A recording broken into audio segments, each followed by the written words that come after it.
काल भैरव कलयुग के जागृत देवता हैं। शिव पुराण में भैरव को महादेव शंकर का पूर्ण रूप बताया गया है। भगवान शंकर के अवतारों में भैरव का अपना एक विशिष्ट महत्व है। शास्त्रों के अनुसार एक बार कुछ ऋषि मुनियों ने सभी देवी देवताओं से पूछा कि आप सभी में सबसे श्रेष्ठ और सबसे ज्ञानी कौन है। तो सभी ने एक ही स्वर में कहा कि इस ब्रह्मांड में सबसे अधिक सर्वशक्तिशाली और ज्ञानी और सबसे अधिक पूजनीय भगवान भोलेनाथ जी हैं, जो सबसे महान है। ये बात सृष्टिकर्ता ब्रह्मा जी को पसंद नहीं आई और वो भगवान शिव शंकर जी की वेशभूषा का मजाक उड़ाने लगे। भगवान शिव जी ने इस पर ध्यान नहीं दिया। ब्रह्मा जी अपने 5वें मुख से लगातार भोलेनाथ जी को भला बुरा कहने लगे। उनके 5वें शीश ने कहा कि जो शिव अपने शरीर पर भस्म लगाते हैं, बिना वस्त्र के रहते हैं और जिनके पास धन वैभव कुछ भी नहीं है, वह कैसे श्रेष्ठ हो सकते हैं। इन अपमानित वचन को सुनकर सभी देवी देवताओं को बहुत दुख हुआ। उसी समय भगवान शिव और पार्वती माता के तेज से एक तेज पुंज प्रकट हुआ, जो जोर जोर से रुद्र कर रहे थे। उस बालक को देखकर ब्रह्मा जी को लगा कि यह मेरे तेज से उत्पन्न हुआ है।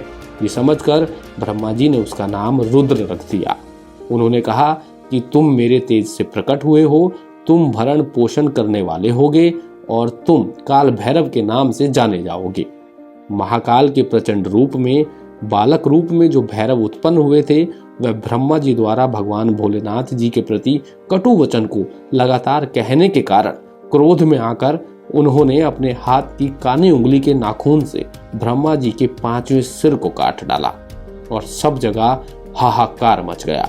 कहते हैं कि ब्रह्मा जी अपने 5वें सिर से 5वें वेद की रचना भी करने वाले थे, परंतु उनका 5वां मस्तक काल भैरव के द्वारा क्रोध में काटे जाने के कारण उनके 4 ही मस्तक रह गए और इसीलिए वेद भी 4 हैं।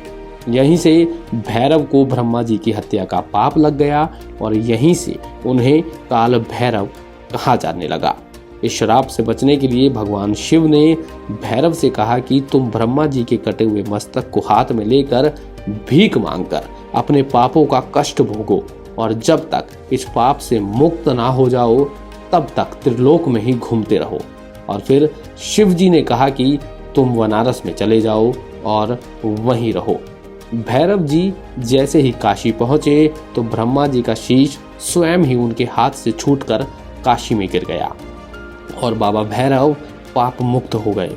उसी दिन से काल भैरव को काशी का कोतवाल भी कहते हैं और जिस जगह ब्रह्मा जी का कापल गिरा वह स्थान कापल मोचन कहलाया।